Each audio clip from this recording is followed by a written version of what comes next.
Programa ADV Jus. Oferecimento Qualisystem Informática.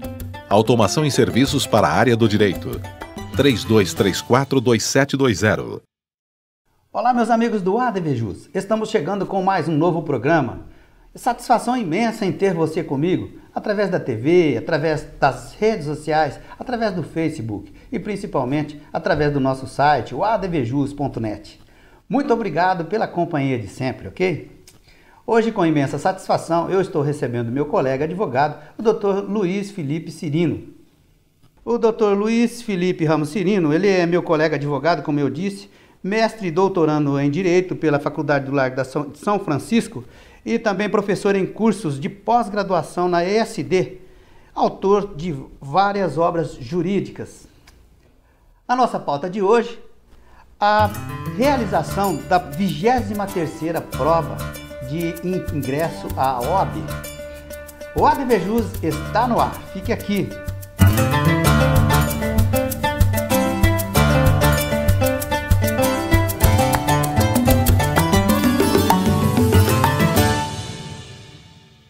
Dr. Luiz Felipe, muito obrigado pela sua companhia aqui comigo hoje no ADV Jus, pela sua presença, estou imensamente honrado. Muito obrigado, Marco. É sempre um prazer estar aqui com você, com os amigos todos, enfim, colaborar de alguma forma para a construção de uma advocacia forte. Tá certo, é isso mesmo, doutor.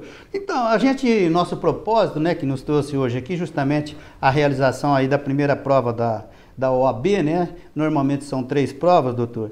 E o que se comenta aí é que essa prova, desta vez aí, foi de um nível, assim, extremamente alto. A FGV exagerou, doutor? Olha, na minha opinião, exagerou muito. Claro que a gente sabe, né, que o exame da ordem ele ainda é necessário como instrumento para uma advocacia de qualidade, mas no nosso entender, realmente a FGV, que é a banca organizadora do exame da ordem, extrapolou aí todos os limites esperados. Acabou pegando alunos e também professores de cursinhos preparatórios de surpresa. Ninguém esperava um nível de prova tão difícil quanto o realizado no último domingo. Doutor, o que será que acontece, né, o que vem acontecendo? Porque a gente observa, né, evidentemente que nós estamos falando aí de pelo menos quase uma década e meia, que os exames da OAB, eles ficaram assim, praticamente imitando o concurso, né, doutor? Parece que estão disputando vagas. Perfeito, e é curioso isso, né? Porque num concurso público, em geral, um concorre contra o outro, né? Um candidato concorre contra o outro. Na OAB não é assim. Para o candidato ser aprovado para a segunda fase do exame da ordem, ele precisa obter uma pontuação maior que 50%. São 80 questões. Se ele obtiver 40 questões, ele está automaticamente aprovado para a segunda fase. Então, é curioso isso, porque a gente tem um nível de concurso como se os concorrentes concorressem entre si, quando na verdade ele concorre contra ele mesmo. E o nível da prova altíssimo. Eu também tenho uma certa experiência com concursos públicos, posso afirmar que essa última prova da OAB tem um nível de concursos realmente dos mais concorridos, nível magistratura, nível Procuradoria de Estado, Procuradoria da Fazenda, com diferencial, claro que é necessário uma pontuação um pouco menor para você ser aprovado para a segunda fase, mas o nível da prova em si é um nível elevadíssimo. Certo. Doutor, inclusive a gente tem aí, né, alguma experiência e vê alguns colegas, eu também já vi post aí do Dr. Luiz Felipe, falando que normalmente nas 3 provas que a OAB realiza, pelo menos uma, ela costuma aprontar, né? Exatamente. Quer dizer, fica mais difícil. Será que foi esse ano? Então, é aquilo que a gente comentava, né? Em geral, de 3, às vezes 4, mas no mínimo 3 provas que acontecem no ano, a OAB costuma apresentar, a AGV, no caso, que é a organizadora da OAB, ela costuma trazer uma surpresa grande para os candidatos. Eu, sinceramente, esperava que a surpresa tivesse ocorrido na 22ª, na prova anterior, que também foi uma prova difícil. Claro que nem comparada à prova da 23ª, que foi agora nesse último domingo. Então, espero que as surpresas acabem por aqui, nesse ano. Espero, e é bem provável que assim seja, que a 24ª edição aí do Exame Unificado da Ordem tenha aí um nível de dificuldade um pouco mais baixo. É o que todo mundo espera, né? Agora, houve mudanças em algumas matérias, né, doutor, que vieram com menos questões e outras com mais. Isso aí foi bom ou foi ruim? Foi inesperado. Na verdade, a prova de ética profissional, que costumeiramente costuma ter 10 questões, foi reduzida para 8. Então houve 8 questões aí de ética profissional, e também direitos humanos, que costumava ser 3, acabaram sendo 2 questões. Em contrapartida, foram aumentadas as disciplinas de processo civil, de processo penal e também de direito tributário. Cada uma ganhou uma questão. Isso sim, na verdade não é bom ou ruim propriamente dito, mas isso é inesperado, porque os cursos preparatórios e também os alunos, eles costumam se preparar com base nas provas anteriores. Ética é costumeiramente uma disciplina que ela é cobrada de uma forma um pouco mais fácil e antes, sendo 10 questões, 25% do necessário para a aprovação do candidato estava em ética. E agora com 8 questões, enfim, e também num nível de dificuldade mais elevado, acabou ficando mais difícil para os candidatos, certamente. Mas reitero que a despeito de ter sido surpreendente, isso está autorizado conforme as normas do edital aí das provas da OAB. Apesar de quebrar a expectativa, né? Perfeito. Doutor, agora, isso aqui é jurássico, né? Normalmente o direito constitucional, por si só, ela é uma matéria um pouco mais complexa, mas o nível também nessa prova parece que conseguiram elevar ainda mais o direito constitucional. Conseguiram, e eu particularmente estou muito chateado com a prova da OAB de Direito Constitucional, porque eu ministro aulas nessa área em Direito Constitucional e posso afirmar com uma certa segurança. A prova pegou desprevenidos tanto os alunos quanto também os professores, sem dúvida nenhuma. Não que a prova em si tenha sido muito difícil. O que acontece é que a área do direito constitucional é muito grande. Muito a gente tem ampla. 250 artigos na Constituição, só no artigo 5º a gente tem 78 incisos. É uma área muito extensa. E costumeiramente a OAB costuma cobrar os mesmos temas: controle de constitucionalidade, remédios constitucionais, enfim, processo legislativo. Temas esses que foram deixados um pouco de lado nessa edição. Nessa edição a gente teve a cobrança de muitos direitos propriamente e muitos deles previstos lá no final da Constituição. Teve uma questão de saúde, tiveram questões sobre direito municipal, temas que costumeiramente a OAB não costuma cobrar no exame da ordem. Então, não que os temas sejam tão difíceis, mas dada a preparação do aluno, que num curto espaço de tempo tem que revisar os conteúdos programáticos ministrados durante toda a graduação, é claro que os alunos e que os professores dão maior ênfase aos temas que são tratados com maior recorrência nos exames anteriores, o que infelizmente não aconteceu nesse. Foi uma grande surpresa, sem dúvida nenhuma. A gente imagina que, quem sabe, o próximo exame ele seja um pouco mais ameno, né, para o pessoal. Porque questões aí, que nem o senhor mesmo está pontuando, que está lá dentro da Constituição, né, direito do índio, né, falar de direito municipal, né, direito internacional, direito eleitoral, isso sempre é complicado para o candidato, né, doutor? É complicado, assim, nessa última prova da OAB, do que eu li, do que eu ouvi também de comentários dos professores de outras áreas, só penal foi uma prova que não foi fácil, foi uma prova feita num nível que costumeiramente já era adotado pela FGV. Constitucional foi muito difícil, processo do trabalho foi muito difícil, processo civil muito difícil, internacional, ambiental, civil muito difícil. Todos temas que foram cobrados com um nível de dificuldade muito elevado, como eu disse, frustrou alunos, mas também frustrou professores que trabalham aí o ano inteiro para conseguir preparar um bom curso preparatório aos alunos. Então, doutor, com isso, então, a expectativa que a gente vai ter de aprovação não é de uma percentagem tão muito elevada, com certeza. Com certeza não. Tá todo mundo esperando o pior percentual da história da OAB para a segunda fase, em cerca de 15%, de 15% a 20% dos candidatos que fizeram a primeira fase sendo aprovados na segunda fase, sendo aprovados para a segunda fase. E o que deixar consignado para esse pessoal aí que né, foi sorteado, vamos dizer assim, com o empenho, ou realmente teve aquela dose de sorte, quem sabe estudou algumas questões de constitucional que caiu e vão agora para a segunda fase, o que falar para eles, doutor? Primeira coisa que eu falo, parabéns, porque sem dúvida nenhuma você foi aprovado ou aprovada numa das provas mais difíceis da OAB, o que já diferencia o seu conhecimento, sem dúvida nenhuma. Foco para a segunda fase, eu sempre falo isso para os meus alunos, a segunda fase costuma ser mais fácil que a primeira fase, até em níveis de aprovação mesmo, o número de aprovados na segunda fase é maior do que o número de aprovados na primeira fase, mas não relaxe. Isso. Em geral, a segunda fase costuma ser mais fácil quando a primeira fase é difícil, mas a FGV tem nos surpreendido a cada dia, então se prepare para o mais difícil, sem dúvida nenhuma. É verdade, isso mesmo, relaxar só depois da aprovação, só depois, né, da doutor? aprovação. É isso mesmo. Um ligeiro intervalo, voltamos já já. Aguarde. Quali System Informática, automação em serviços para a área do direito. Desenvolvemos o Quali Jurídico com controle de processo, agenda, gerenciador eletrônico de documentos, andamentos processuais, relatórios com filtros e controle financeiro.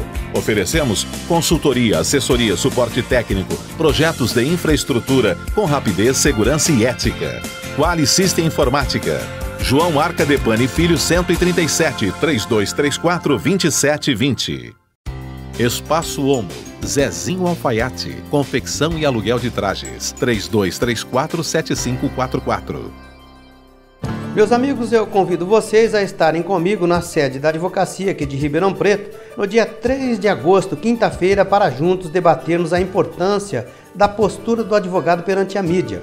Vamos propor a maneira mais adequada de comportamento do advogado perante os microfones e câmeras, em entrevistas para TV, rádios, jornais, internet e muito mais, inclusive com dinâmica. Venha nos prestigiar, eu aguardo vocês. ADV Jus, tô ligado. Ok, nós neste bloco vamos mostrar para você o que aconteceu no primeiro encontro de prerrogativas estadual aqui da 12ª subseção. Um evento maravilhoso e o ADV Jus acompanhou. Veja. O primeiro Congresso Estadual de Prerrogativas da OAB, seção de São Paulo, foi realizado no último dia 23, nas dependências do imponente e aconchegante auditório da Casa da Advocacia, aqui de Ribeirão. Este é um dia para ficar marcado em nosso calendário. O evento contou com significativas presenças da Advocacia Nacional. O presidente da Comissão de Direitos e Prerrogativas da OAB São Paulo, Dr. Cid Vieira de Souza Filho, deu o tom solene requerido pelo momento e sublinhou a importância das prerrogativas e sua observância para a classe advocatícia. Marco, muito obrigado. Eu agradeço a toda a advocacia presente nesse evento que é tão importante, que é o Encontro Estadual de Prerrogativas, a diretoria de São Paulo, que sempre nos apoiou e nos apoia em todos os eventos aqui da casa. É uma satisfação muito grande para a gente sediar esse encontro estadual, além do que nós estamos inaugurando o nosso anfiteatro aqui da casa, com uma reforma que foi maravilhosa, vai trazer mais pessoas, com a possibilidade de mais advogados assistindo às palestras aqui da casa. O presidente da Seccional Paulista, Dr. Marcos da Costa, enfatizou com clareza a necessidade de todos conscientizarem-se que é preciso observar e respeitar os direitos e prerrogativas dos advogados. Não podia ser local diferente, tinha que ser Ribeirão Preto, por conta dessas referências. Eu cito uma justificativa histórica, que é o fato do Cid Vieira, que é nascido em São Paulo, foi presidente da Ordem na década de 70, ter criado a Comissão de Prerrogativas. Então, até em homenagem a esses grandes nomes da advocacia, se faz aqui. Além de estar aqui com o Domingos, querido presidente, um grande amigo, uma liderança, junto com a sua diretoria, e com as coordenadorias e os conselhos de prerrogativas de todo o Estado de São Paulo, lutando e declarando a necessidade de respeito às nossas prerrogativas profissionais. Muito emocionado, o presidente da 12ª subseção, Dr. Domingos, agradeceu mais estas conquistas em favor da subseção, que tem merecido uma atenção especial por parte da nossa seccional. O nosso auditório é mais uma conquista, e eu frisei isso na minha fala, da parceria existente entre a seccional São Paulo e as subseções. E aqui atualmente nós estamos comemorando essa parceria com a 12ª subseção. Mas sinceramente nós precisamos avançar mais, nós temos outros projetos pela frente. E Marco, o trabalho não para. Você sabe que gestão partilhada é gestão que o trabalho não para nem um minuto. Eu particularmente estou muito feliz hoje. O evento, que teve casa cheia, contou ainda com representantes do Judiciário, Legislativo, Estadual e Municipal, diretores da OAB, conselheiros estaduais e vários presidentes de subseções. É muito valioso, muito gratificante ver a casa cheia, como hoje, nesse evento brilhante da defesa das nossas prerrogativas profissionais, do Estado Democrático de Direito, e que todo advogado lute pelas suas prerrogativas. E qualquer problema, busque a nossa casa, a OAB, que nós estaremos aí prontos para assistir o advogado. Empenhamos votos de congratulações a todos os colegas que se esforçaram para a realização deste significativo evento. Parabéns. Muito legal. Parabéns ao pessoal da 12ª subseção da OAB de uma maneira geral, ok? Um ligeiro intervalo, voltamos já já. Aguarde.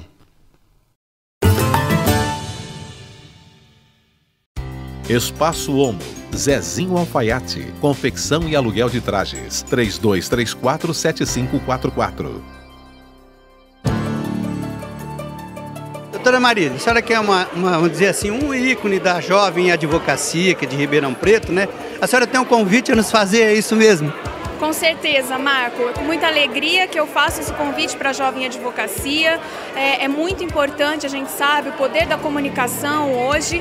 E nós teremos um evento aqui com o Marco da DVJUS, falando e dando dicas para os advogados e advogadas e até estudantes para como se comunicar aí na mídia, no Facebook, em todas as oportunidades. Isso é muito importante. Então participem com a gente, vai ser no dia 3 de agosto, às 19 horas, aqui na Casa da Advocacia.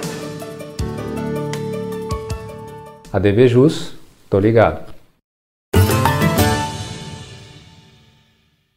Legal, voltamos então com o ADVJUS. Neste bloco nós vamos fazê-lo inteiramente dedicado ao ADV especial. A primeira participação é do Dr. Luiz Felipe Arcângelo. Ele vai nos falar a respeito de direito imobiliário. Confira.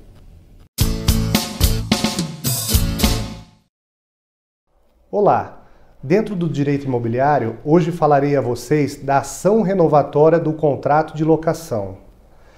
Tem legitimidade para propor ação renovatória os locatários de imóveis urbanos destinados à atividade comercial, industrial ou atividade de sociedade civil com fins lucrativos.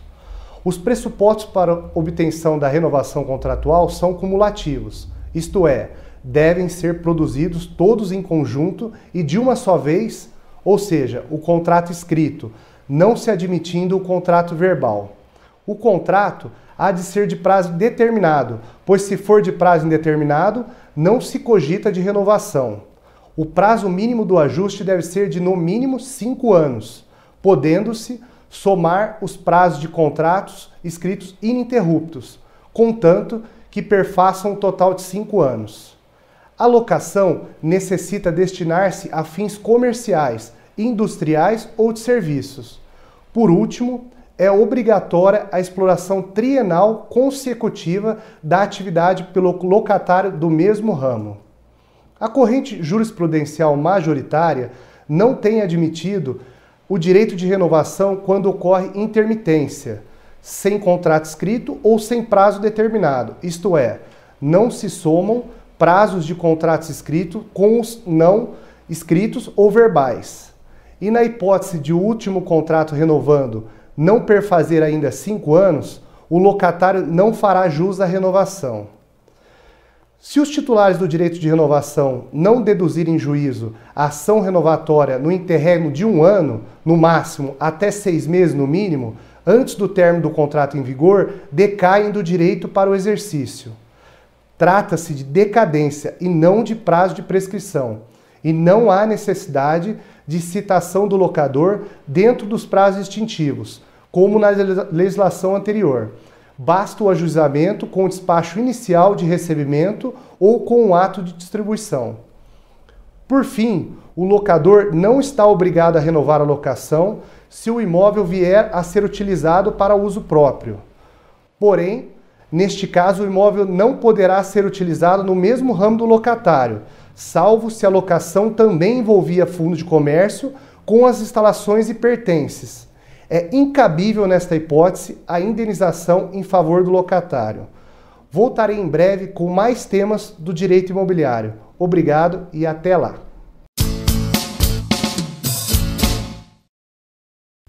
Ok, obrigado, doutor. Segunda participação do ADV Especial, Direito Ambiental, com o doutor Fabrício Martins Pereira. Veja.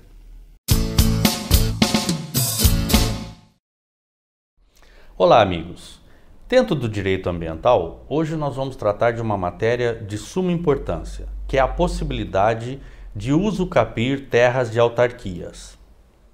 Quando que isso tem importância para o advogado e para aquele cliente que o procura desesperado, porque recebeu uma citação de reintegração de posse da APP do seu rancho, da sua chácara de lazer, da sua casa de veraneio, que está às margens de uma represa utilizada e explorada por uma usina hidrelétrica. Geralmente, esses proprietários possuem construções nessas APPs, a exemplo de piscinas, a exemplo de churrasqueiras, pier e até mesmo rampas que dão acesso ao lago, né, para utilização de barcos, jet skis. Muito bem. A legislação e a fiscalização, tecnicamente falando, vai exigir a demolição, porque proíbe qualquer construção ali. Nós temos sim o artigo 8º do novo Código Florestal, que permite empreendimentos de baixo impacto. Mas esse baixo impacto, quem define são os técnicos dos órgãos de fiscalização ambiental.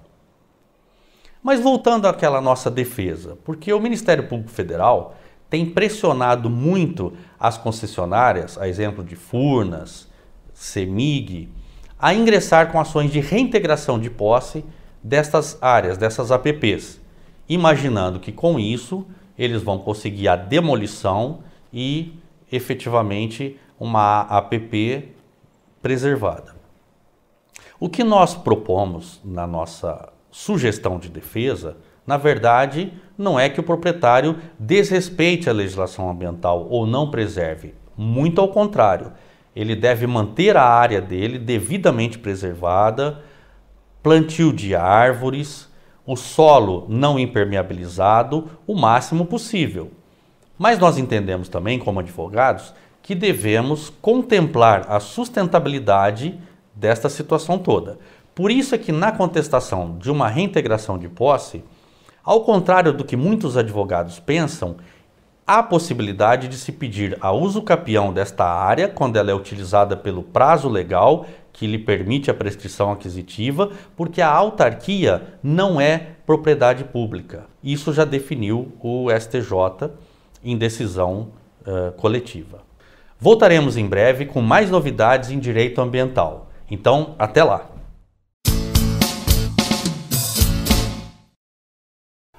Ok, mais uma participação no ADV Especial, Direito Processual Penal, com o Dr. André Servidoni. Veja.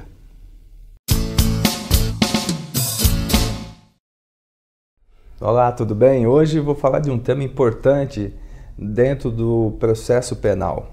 Imaginem vocês que existe um processo criminal contra uma pessoa e essa pessoa é condenada com um trânsito em julgado. Há possibilidade de apresentar algum recurso ou tomar alguma medida depois dessa situação? Sim.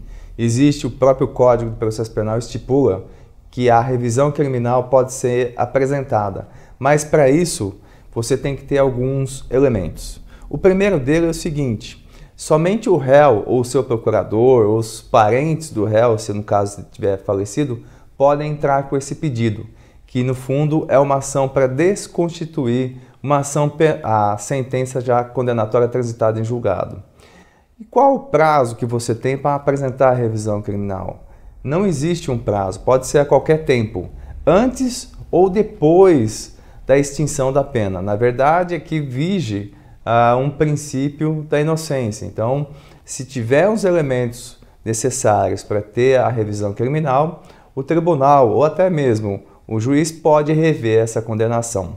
Mas aí tem que ter alguns pressupostos, que são eles: tem que existir uma sentença penal condenatória, tem que ser feita através de um crime ou de uma contravenção, e o básico tem que ter também um trânsito em julgado.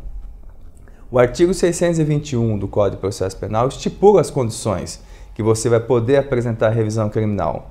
São elas: se uma sentença condenatória for contrária ao texto de lei ou à evidência dos autos, quando a sentença condenatória se fundar em depoimentos, exames ou documentos falsos, ou quando a sentença após a sentença se descobrirem novas provas da inocência do condenado ou de circunstância que determine e autorize a diminuição da pena.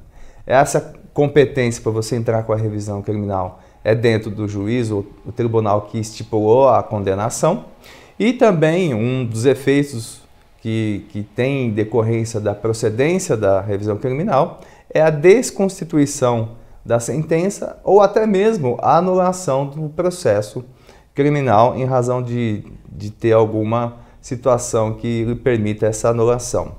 Portanto, esse é um tema muito importante. Atualmente, essa revisão criminal é julgada dentro de uma Câmara Especial, dentro do Tribunal de Justiça ou até mesmo do STJ, do Supremo, e ela pode ser apresentada, inclusive, nos casos de júri.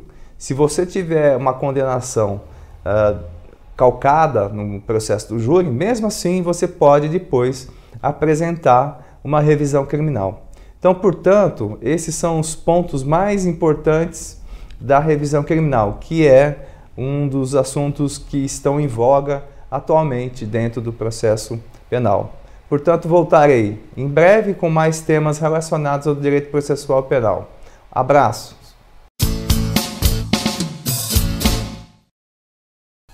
Legal, muito obrigado, doutor. Eu quero, nesse instante, agradecer e muito a presença do Dr. Luiz Felipe Cirino, com quem eu falei neste ADV Jus mais que especial. Muito obrigado, doutor. Eu que agradeço, 17 de setembro, a realização da segunda fase aí do exame 23, e na semana seguinte a gente já está aqui de novo para tecer comentários aí sobre as provas prático-profissionais da segunda fase. Tá certo, eu reitero meus agradecimentos. Eu agradeço imensamente a participação. Tá certo. Legal, finalizando o ADV Jus, quero agradecer imensamente a você que me acompanhou também neste programa. Você pode revê-lo novamente, é só você acessar o nosso site, é o advjus.net. Inscreva-se em nosso canal do YouTube e tenha aí acesso a todo o conteúdo do nosso portal, youtube.com/advjus.net. ADV Jus, tô ligado. Fico por aqui e voltarei em breve com um programa inédito. Até lá.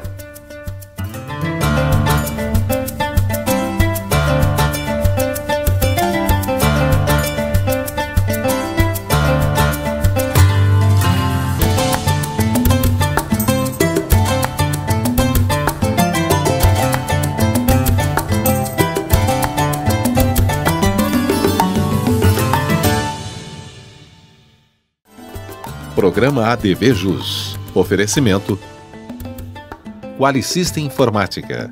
Automação em serviços para a área do direito. 3234-2720.